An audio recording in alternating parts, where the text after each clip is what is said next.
Wandelt, who's from the IAP in Paris, and he's going to tell us about fundamental physics from cosmology, Planck and beyond. Thanks. Thank you, Paul. Thank you for the kind invitation to come speak here in Cambridge.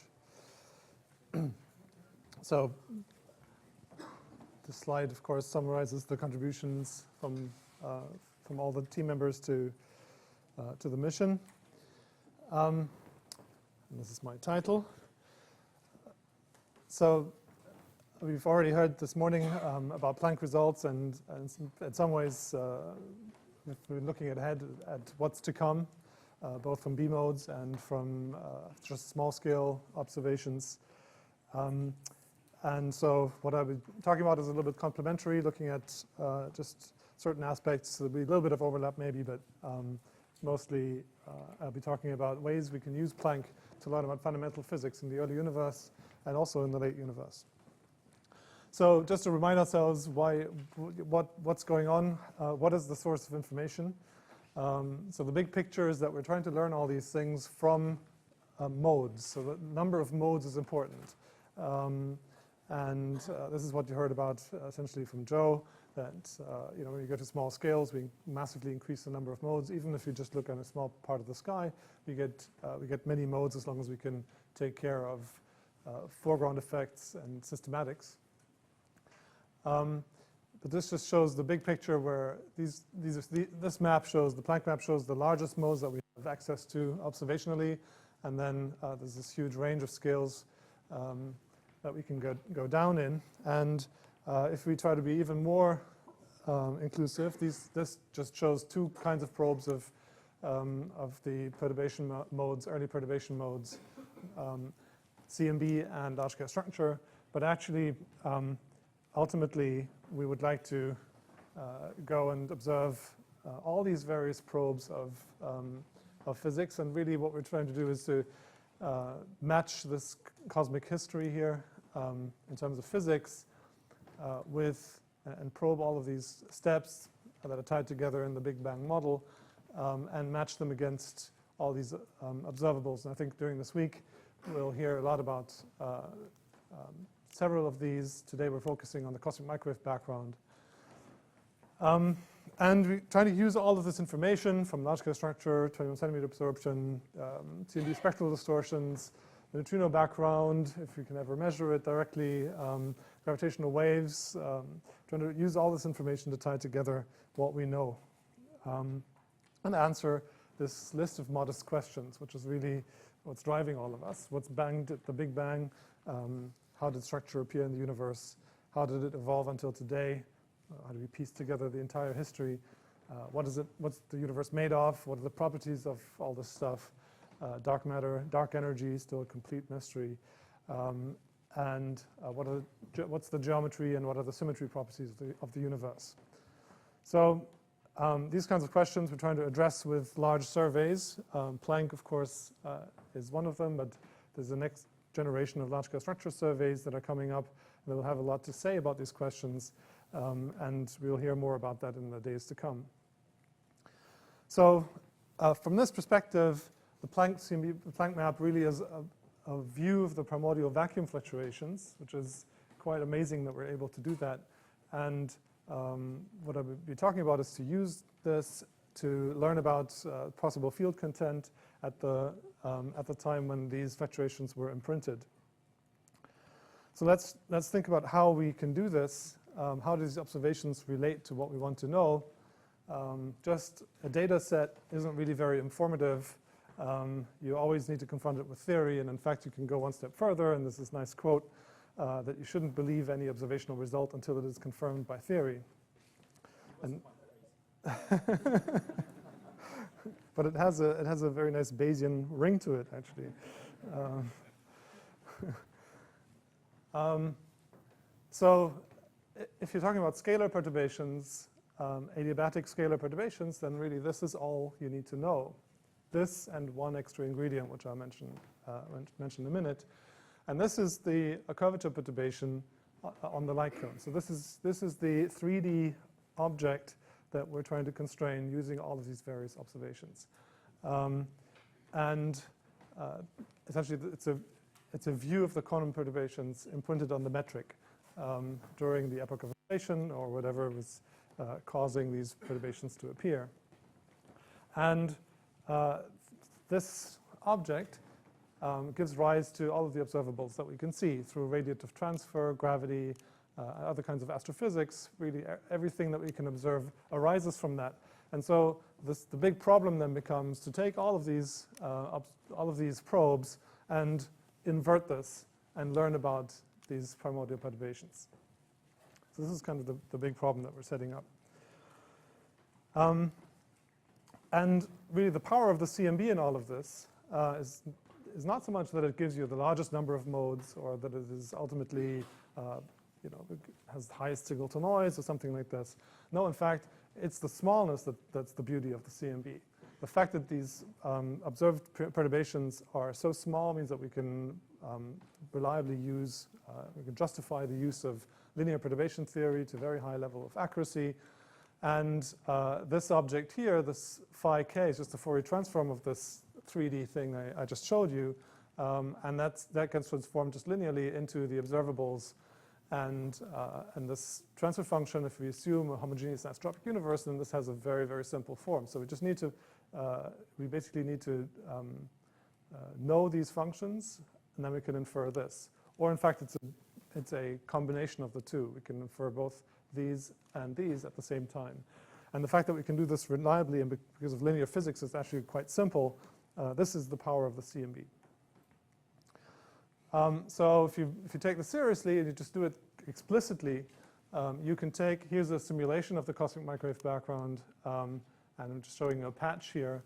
And in fact, this uses simulated temperature and polarization anisotropies, which are then put into this. You can build a linear time machine, basically an inverse problem that is full. You can specify it fully, where you stick in these observations and then get slices in this onion that I showed you before, which most of the information is centered around the surface of last scattering. But you can see that you can actually get some three-dimensional information. What I'm showing here is an animation of different slices going through the surface of last scattering. So I should say a couple of things about this. One is that this assumes adiabatic initial conditions. Right? If you have isocurvature, then there's another perturbation mode that you can in principle constrain the same way. But this is, I'm assuming here that isn't there. So we're assuming adiabatic initial conditions. And so far, the data let us do that. And the other thing I should say is that polarization actually plays a huge role in this. The fact that this map looks pretty much like the simulation, even though it actually takes into account noise and so forth. The fact that this looks like a pretty complete set of modes reconstructed on each surface comes from the fact that you're combining temperature and polarization together. And the fact that the temperature and polarization transfer functions are out of phase give you the ability to create a seamless reconstruction of these modes. And in fact, the results I'll be showing you, for example, from doing this with the Planck data right now, only uses temperature. And so there's actually a huge chunk of modes missing in this current reconstruction. This is why, as we're looking beyond this year's release, there's a lot more to learn about. So this plot is now classic. It shows the polarization, the inflation constraints from Planck, confronted with certain particular models. Well, I don't think I need to discuss this any further. The energy scale of inflation is currently limited to be less than 2 times 10 to the 16 GeV based on these results.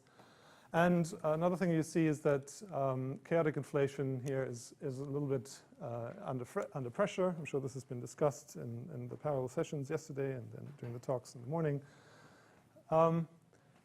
Just one little comment on this. This analysis has been done with a flat prior. There's nothing wrong with that. There's a Bayesian analysis that gives rise to these contours. But in fact, prior choice, as you know, in Bayesian analysis is important. If you chose, that you could justify saying that since we don't know anything about, if we didn't know anything about the scale of inflation, we should use a scale invariant prior for R. And this is a cartoon. It didn't do any calculation here, but that just shows you that a scale invariant prior would push you towards the lower boundary of this distribution, just by saying that I don't know anything about the scale of inflation. And if you do this all the way to the lowest possible, the weak scale, then you would actually concentrate a huge amount of probability mass really at the lower edge of this plot. But maybe that's not the right measure. That's just a way of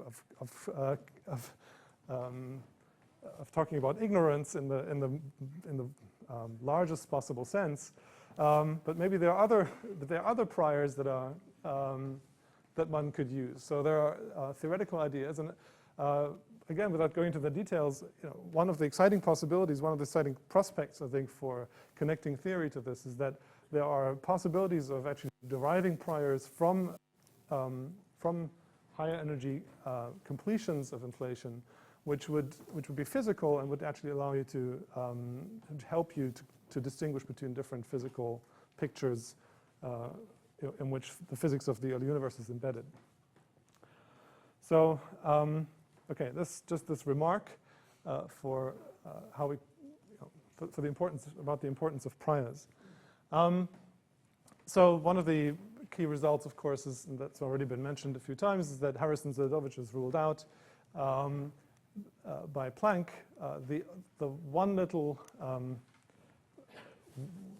back door that remains open is that if you are willing to pay for a Harrison-Zadovich spectrum with an extra neutrino species, then you can do it. But essentially, in any other way,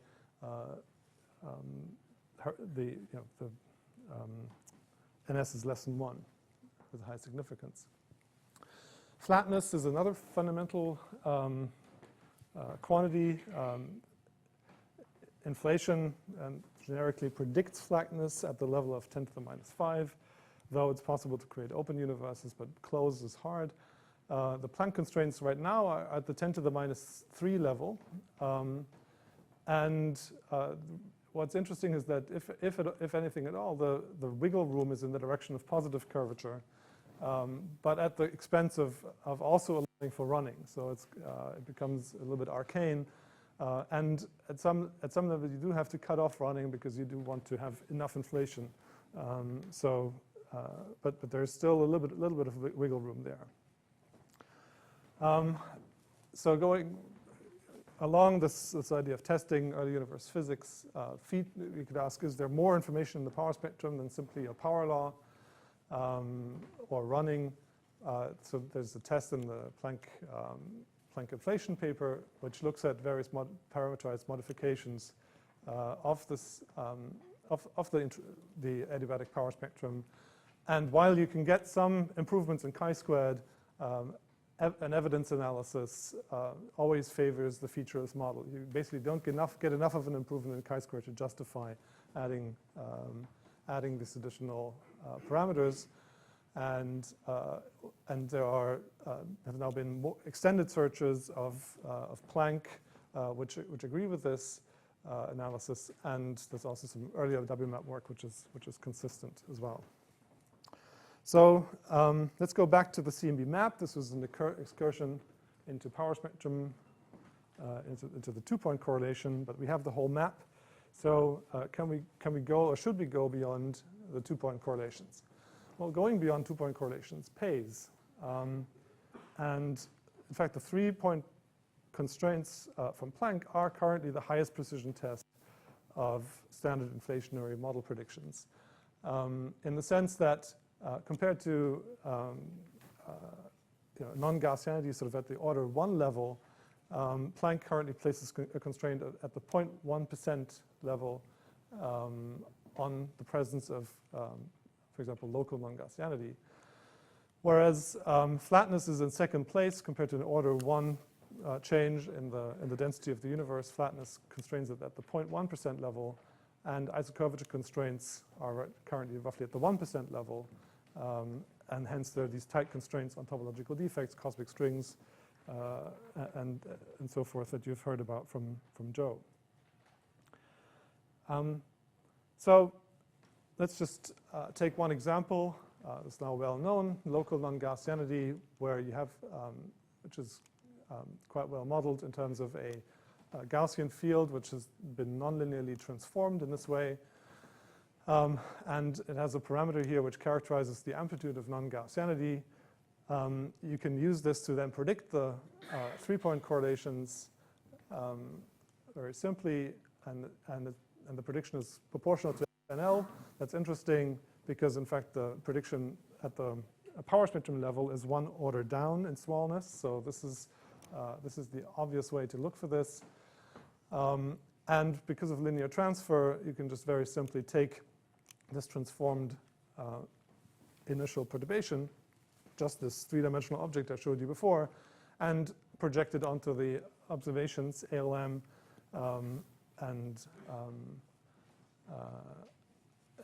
compare it to observations. So this signal is expected in standard inflation, but at very, very small levels. So here's the same thing in cartoons. Here's this 3D initial perturbation, the curvature perturbation.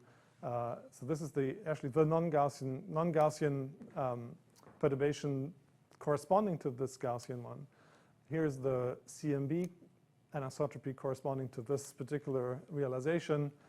Likewise up here for the Gaussian part. And then these get combined to produce the signal map. And then we're trying to look for the presence of this parameter.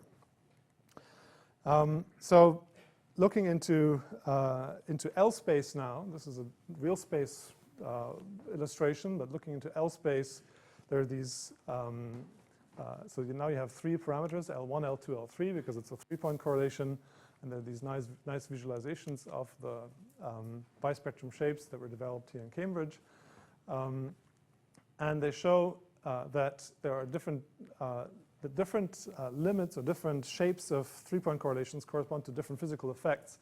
So for the local type, for example, this occurs in multi-field models, like the curvaton, for example, and is predicted in some to be there at significant levels in some of these bouncing universe models.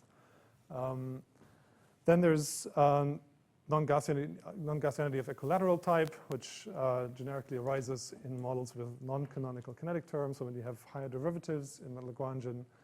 And then this orthogonal type also occurs in these models and can distinguish between different realizations of that. And so the idea is that we can look at these shapes, look for these shapes in the CMB, and distinguish between these different physical signals. So here are the same things again, and they correspond to, here slices through the K-space correlations.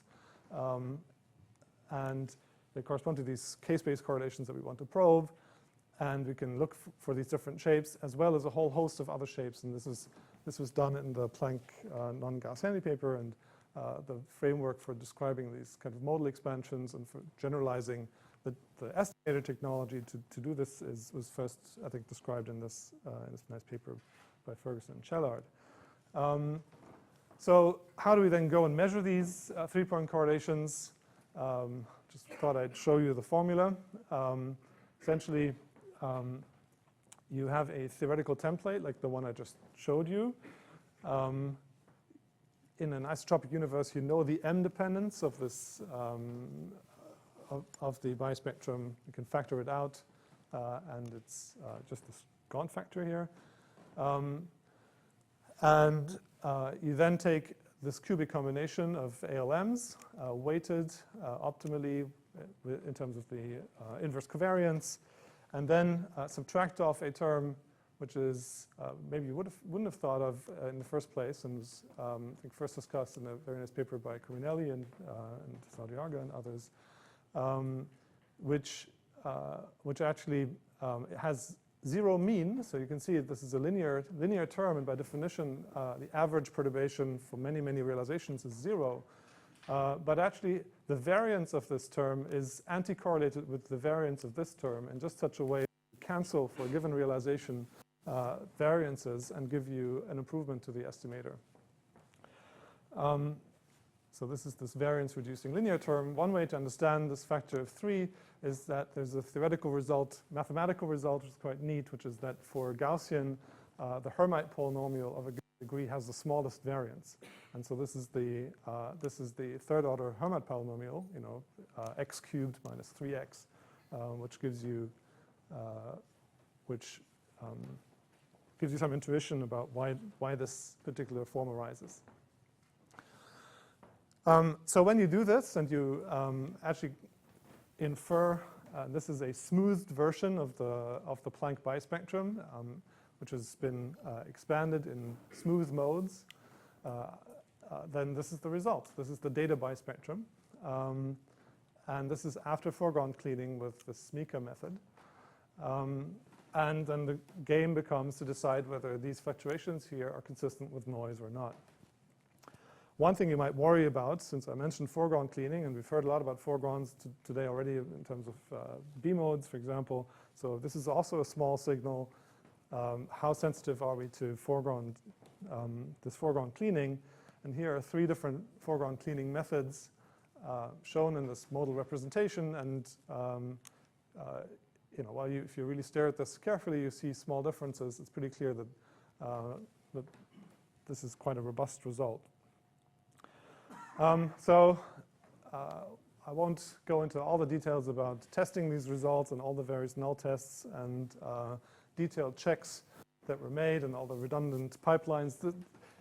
There is some hint of the redundancy shown here because the whole point of this table is that there are 12 times essentially the same number, except for differences that we actually understand on a theoretical level in terms of the differences between these different estimators.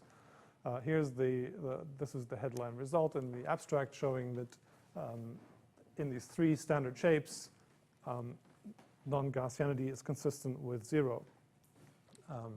And you see the reduced error bars compared with earlier constraints. So there were some people who really wanted there to be non-Gaussianity. It would have been great in the sense that it would have given you a completely new function to fit. It would have been more information about the early universe. Of course, these constraints also rule out a large number of models. But you might ask, well, is there some reason, is there something that would lead us astray, would lead us to believe that there isn't any non-Gaussianity? Maybe something about the processing of the time order data, something in the whole data pipeline that just destroys non-Gaussianity, and we're fooled.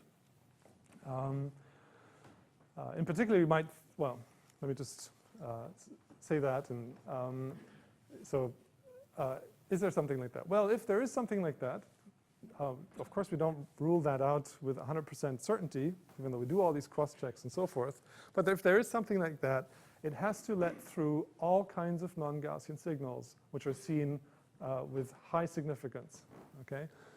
So for example, there's one that isn't seen with very high significance, but is expected just at the theoretical level as a known secondary effect, which is the ISW lensing correlation. I'll mention that a little bit more later on. This is a weak signal, 2.6 sigma, but is seen at a level consistent with expectations from lambda CDM. If there were some contaminant, big contaminant, or if something in the processing just liked to erase all squeezed type signals, which is like the local non-Gaussianity signal, there's no reason why this should be there. But we find it, and it's at a level consistent with expectations.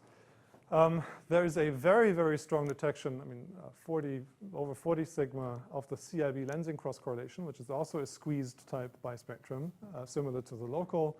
And it's not just there by chance, but it's actually consistent with the observed cosmic infrared background autospectrum. So this is another hint that, and this is on small scale, so this is another hint that the pipeline doesn't just generically destroy non-Gaussianity. One of the headline results of Planck, and I'll show you the maps in a minute, is the lensing detection. 25 sigma. This is a very different kind of non-Gaussianity, but clearly let through by the processing, and it's also a small-scale signal. And as you know, most of the statistical significance from Planck also comes from a combination of small and large scales for the local non-gas entity, for example. There is detected high L anisotropy due to peculiar motion, which is as a sensible level and in a plausible direction. And we also see a residual point source signal even after foreground cleaning, which is not surprising, is roughly at the level of estimates at 5 sigma. So there are all these different non-Gaussian signals that in some ways are similar to the ones that we're looking for, and they all make it through the pipeline, either before cleaning, such as this one, or after cleaning. And then on top of that, we also agree with the WMAP9 findings at low L, where WMAP is signal dominated. So, well, if you can come up with a systematic, or if you can come up with some data processing artifact that allows all of these through, but somehow destroys primordial versions of non-Gaussianity, then I'd be interested to hear about it. So, very interested to hear about it. So what can we learn from these results? Well, one very nice way of describing in a more generic way inflationary Lagrangians is in terms of this effective field theory approach, where you can write down terms of the Lagrangian and then test each coefficient of each term by looking at the endpoint function it produces and measuring that in the data. And you can do this for these parameters, and this is the constraint plot. So this is a very nice way of making contact with theory. And this has an impact on the ability to say things in a less model-dependent way.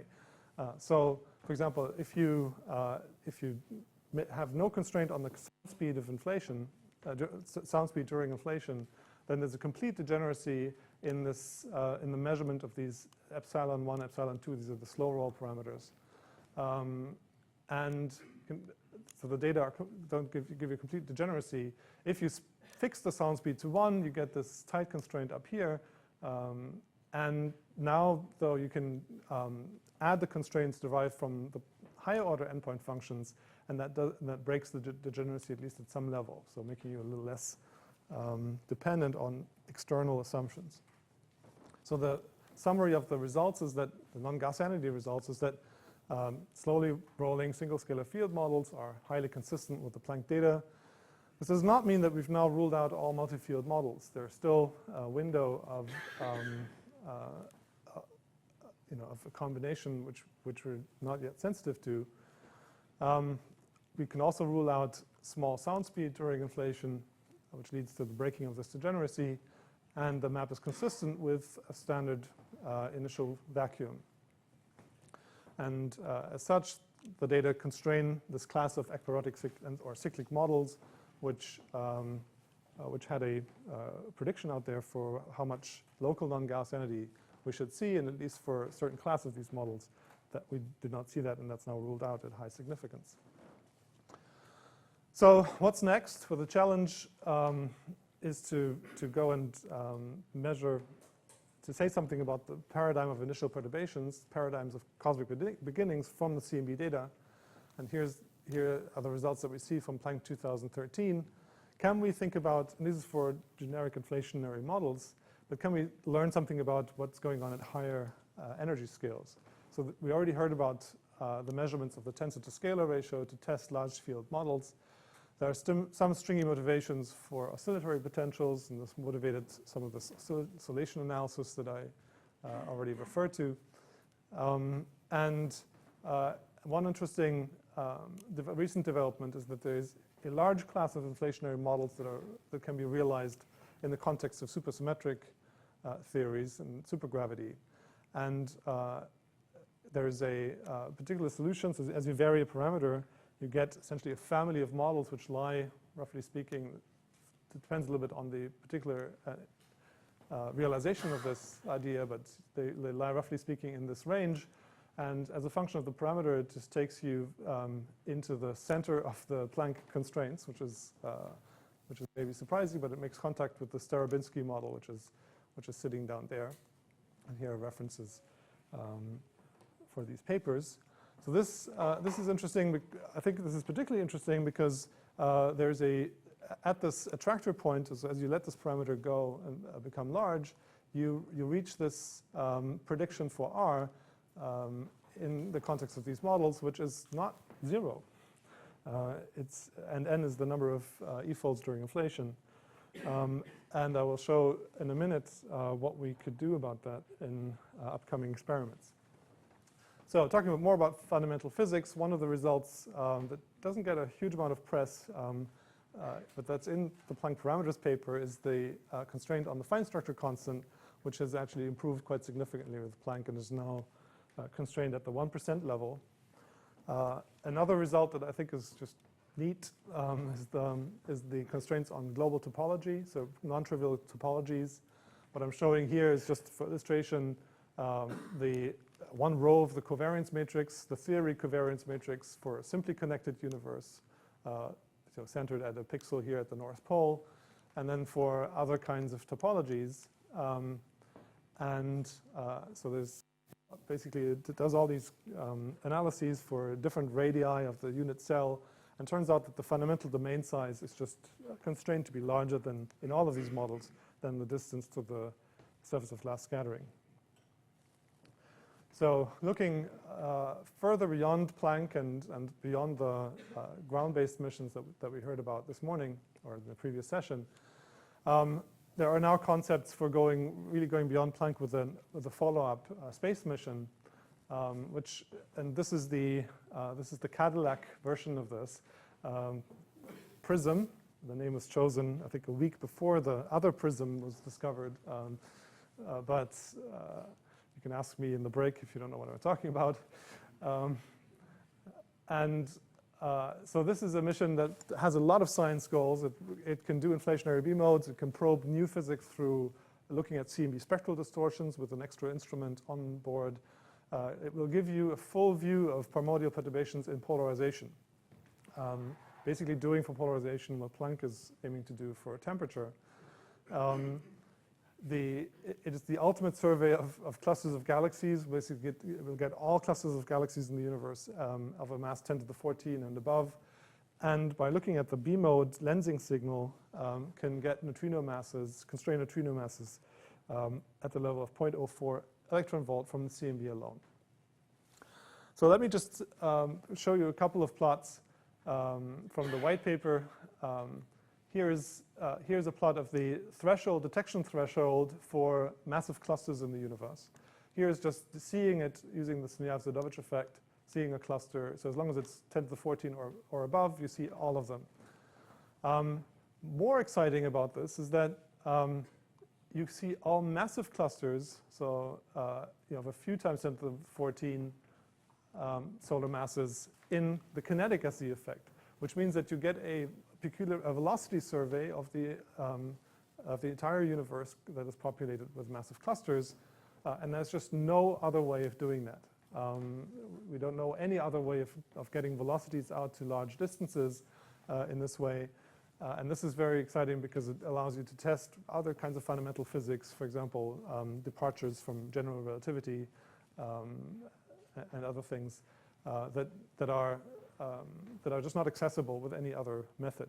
With PRISM, you may even be able to see the polarization of the Sneyav-Zadovich effect, which would give you more information about the modes that cross our Hubble volume, that are not just confined to the surface of our light cone, but actually fill in partially information from inside the light cone, which is another exciting prospect. So looking at this inflation plot, this is for a slightly downsized version of PRISM, which is called CORE. But this is just this Starobinsky model that we'd seen before, and you can see that even with this smaller version, we would be able to detect R modes for this particular model. And with PRISM, and delensing, and especially the extremely broad coverage and frequency, and very detailed coverage and frequency, which give the PRISM the ultimate the ultimate power in terms of rejecting foreground perturbations, foreground effects, astrophysical foregrounds, galactic foregrounds. That together with high signal-to-noise delensing could get you to a few times 10 to the minus 4 in the R sensitivity, which would rule out this point with very high significance. So this is really deep in the, really go a long way towards, well, it would just rule out large field inflation. So then there's more fundamental physics that we're already seeing hints of. The late time erasure of structure that's caused by dark energy driving the accelerated expansion, which is seen in this 2.6 sigma effect. So here's another way of seeing that, which is cross-correlating locations of large voids and large clusters with the CMB shows some signal, but even at the 3-point correlation level, just from lensing alone, we see nearly 3 sigma, and this will get a little bit better next year. And PRISM would expect to see this at 9 sigma, and really this would be the most, the strongest constraints on ISW that we could get, period, with any measure. Here's just, if you squint your eyes, you can, this is the ISW lensing bispectrum, and you can sort of see a little bit of it here in these corners, but it's 2.6 sigma, but we think we can see it. The lensing, as I said, one of the exciting results from Planck here is the Planck lensing map. PRISM would go beyond that and make a high signal-to-noise map of the mass of the universe. And the analogy really is that if Planck is like Colby when it comes to lensing, PRISM is like WMAP. So it really would give you a huge amount of extra information. And combining this with measures of the baryon acoustic oscillation scale would give you a way of distinguishing between the normal and inverted neutrino hierarchies, just because B modes, lensing B modes, if you have high sensitivity, are just extremely sensitive to the sum of the masses, the neutrino masses. Here is something else to look forward to, dark matter annihilation in terms of its effect on the CMB. Basically, you can change the distance to the last scattering surface by injecting thermal energy. And I'm only showing the Planck forecast because currently with temperature alone, Planck doesn't do much better than WMAP, but with polarization, it should get into this regime. And then something like a next generation experiment would dig even further. And this is interesting because at least for these low masses of dark matter particles, we're beginning to touch on the thermal WIMP regime. So we're really beginning to test standard dark matter. And the constraints are currently already competitive at the low mass regime with local measures from local galaxies. Okay, just one last word about spectral distortions. You can see any form of heating, particle decays, topological defects, and that beyond the surface of last scattering due to the imprint on the spectrum of the CMB in terms of mu and Y distortions. And this is just a plot showing the predicted sensitivity for PRISM, which would even allow you to detect these recombination lines in an integrated way, not any shapes, but in terms of, you would get a little bit, so even in standard scenarios, you might see a hint of that. But for example, silk damping, standard silk damping gives a spectral distortion that will be visible. And certainly if there's any small scale power, at very small scales, invisible in CMB and large scale structure, this would show up in this measure. So non-Gaussianity would give you a huge improvement over Planck at just a factor of 30 in terms of this constraint volume in the three shape space. And then there's initial constraint on very small scales using the spectral distortions. So to conclude, hopefully making up a little bit for last time.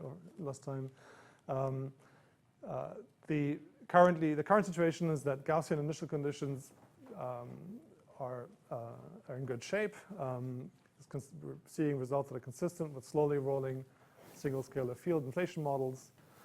There are questions about how to embed this in a larger theory, in a larger paradigm.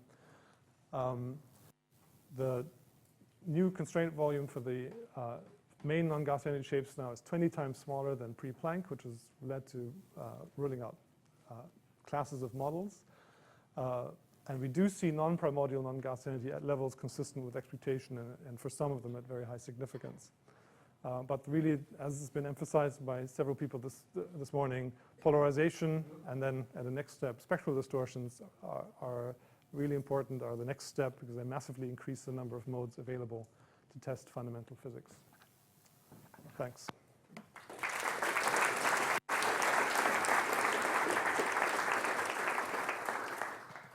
Okay, thanks. There's only time for a very quick question, if there is one at all. Otherwise, Dave, can you come and set up? Yes, Costas. Can you hear? Yes. Okay, just one quick question, not on non-Gaussianity, but on statistical anisotropy at low multiples. There was a big hype about this issue when the first Planck results appeared, but it seems that people are not talking about that anymore. Why is that?